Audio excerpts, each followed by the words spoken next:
Assalamualaikum warahmatullahi wabarakatuh. Ketemu lagi bareng Jang Wahab di channelnya Kayu Agung Radio. Warahmatullahi wabarakatuh. Seperti biasa Jang Wahab juga tidak dewan, tapi ada kawan yang selalu setia menunjukkan informasi untuk warahmatullahi wabarakatuh dan untuk kita galau-galau. Warahmatullahi wabarakatuh. Sebelum kita lanjutkan bincang-bincang kali ini, jangan lupa diklik di tombol subscribe kita dan share dengan yang lainnya supaya warahmatullahi wabarakatuh tidak ketinggalan untuk menonton video-video yang unik lainnya dari Kayu Agung Radio. Ada Bapak mulai? Ya pun.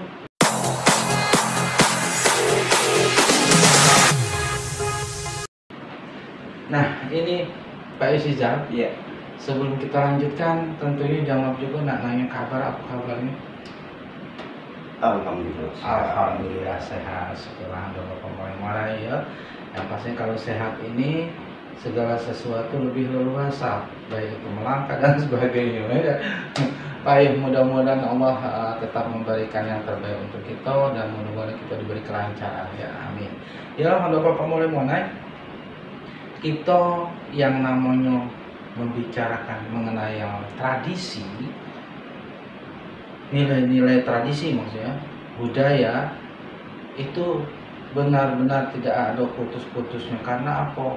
Ya banyak sekali dan beragam nilai-nilai tradisi yang ada di daerah masing-masing, dan yang nak kita bicarakan yaitu tradisi yang ada di suku Kayu Agung Kabupaten Ogan Komering Ilir.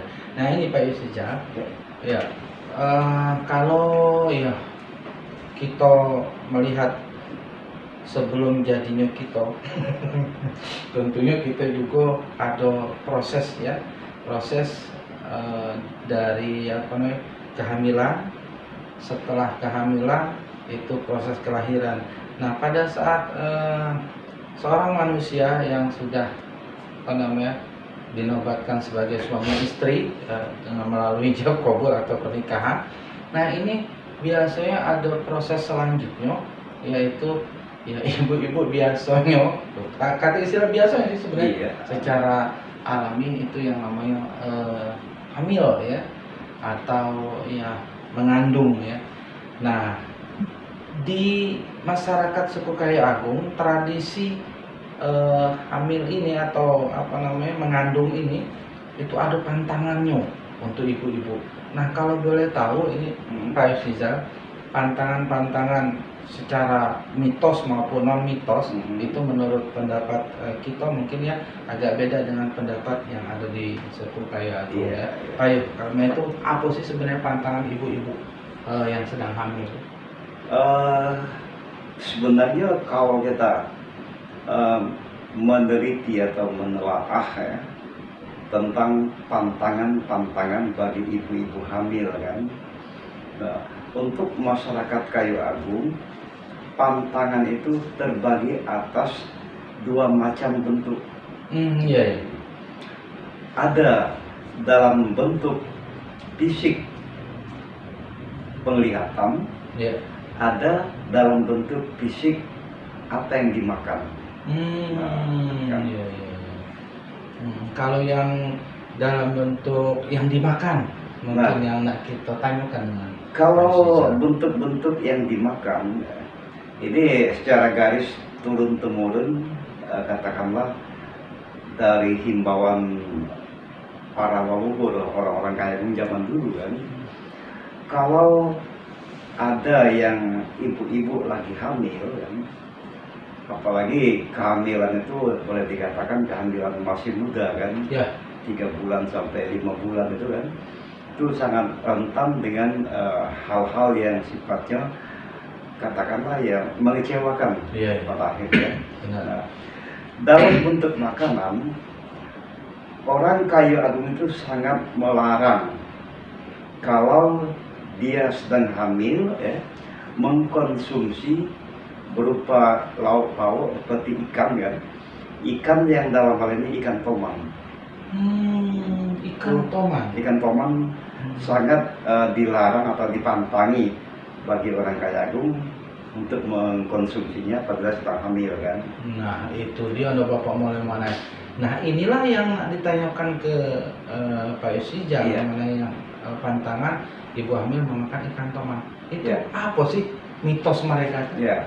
Nah, di dalam pendapat orang-orang zaman dulu, orang kaya dulu terutama kan, yang namanya ikan toman itu kan, itu satu bentuk atau jenis ikan ya, yang sifatnya serakah.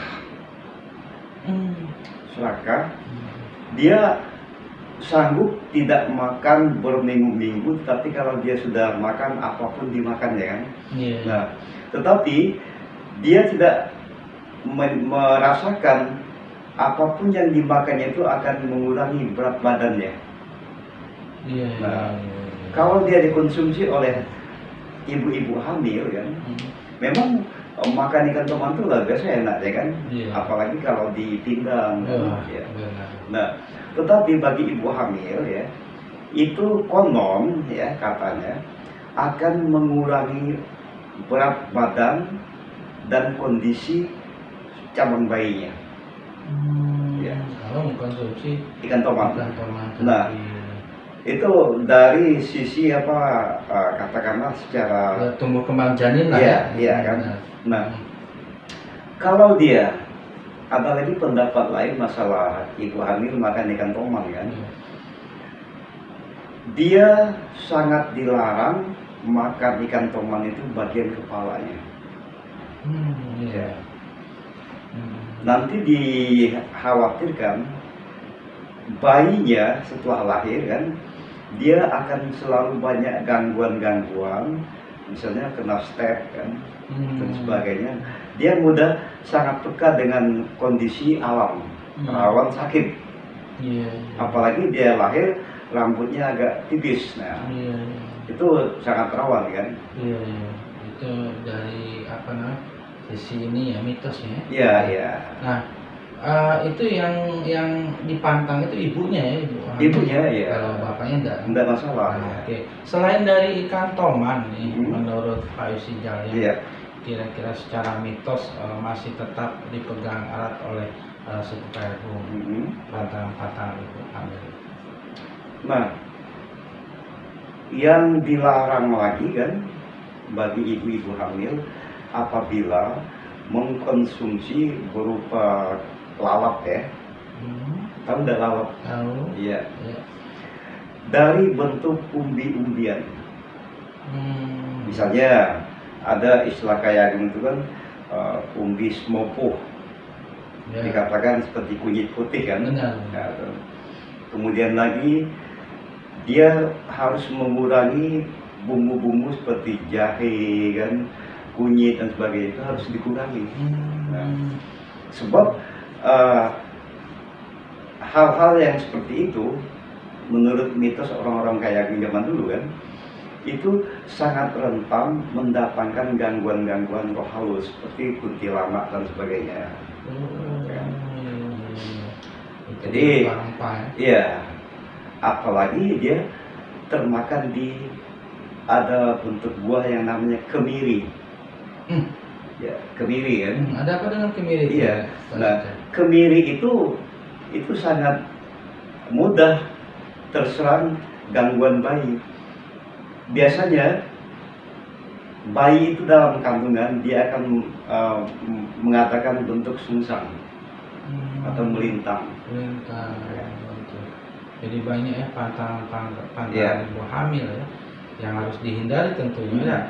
Nah, selain dari itu mungkin ada beberapa yang memang tidak sempat diceritakan oleh Pak Yusijal. Ada yang sudah diceritakan, tapi ada beberapa yang belum betul. Ya, kalau tadi kita bercerita masalah pantangan-pantangan ya, yang ditinjau dari segi fisik atau yang dimakan dilihat kan. Iya. Nah, pantangan yang berikutnya itu berupa bentuk-bentuk larangan ya, yang sifatnya tidak boleh dilakukan, baik oleh si ibu itu sendiri lagi hamil maupun oleh suaminya. Misalnya ibu-ibu kalau dia lagi hamil 3 bulan ke atas kan, itu sangat pantang kalau dia melakukan aktivitas jahit menjahit misalnya. Oh, iya. Kemudian kalau si ayah di masa-masa rawan begitu kan sangat dilarang memotong hewan, Iya. atau membunuh sesuatu lah kan. Benar. Nah, hal ini menurut orang-orang Kayagung itu akan terjadi hal-hal yang sifatnya kata orang Kayagung nyimbat, ya, imbas kan, Iya. imbas kan.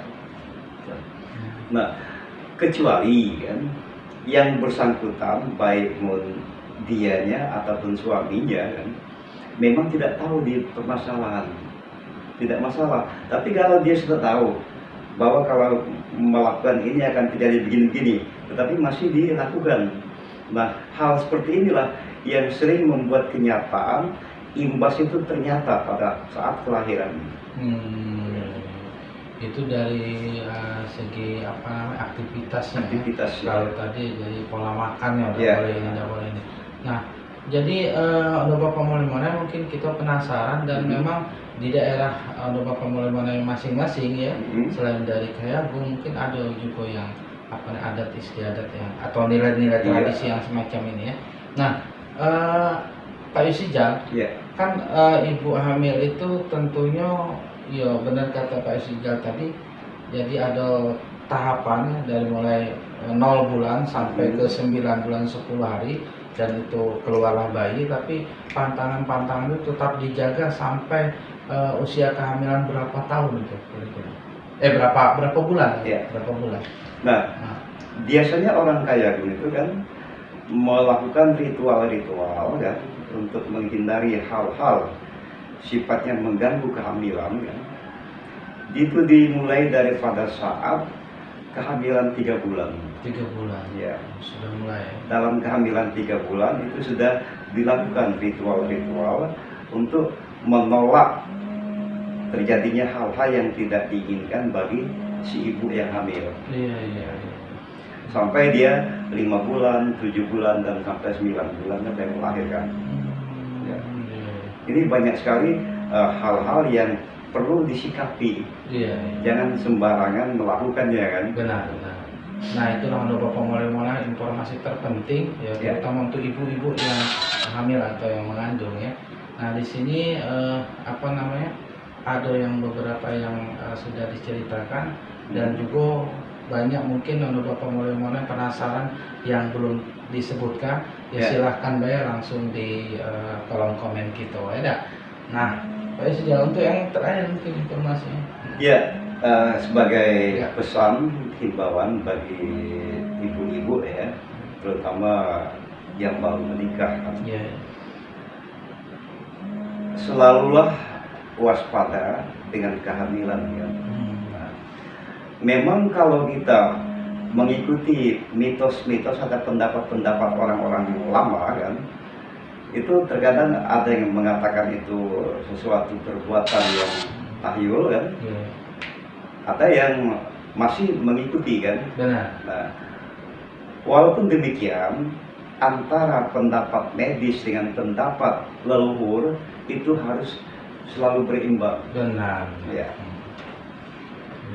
Biasanya kalau medis itu hanya mempertahankan kondisi janin kan. Tetapi kalau secara ritual pendapat-pendapat leluhur itu menjaga mulai dari kesehatan ibu itu sendiri sampai kesehatan cabang bayinya.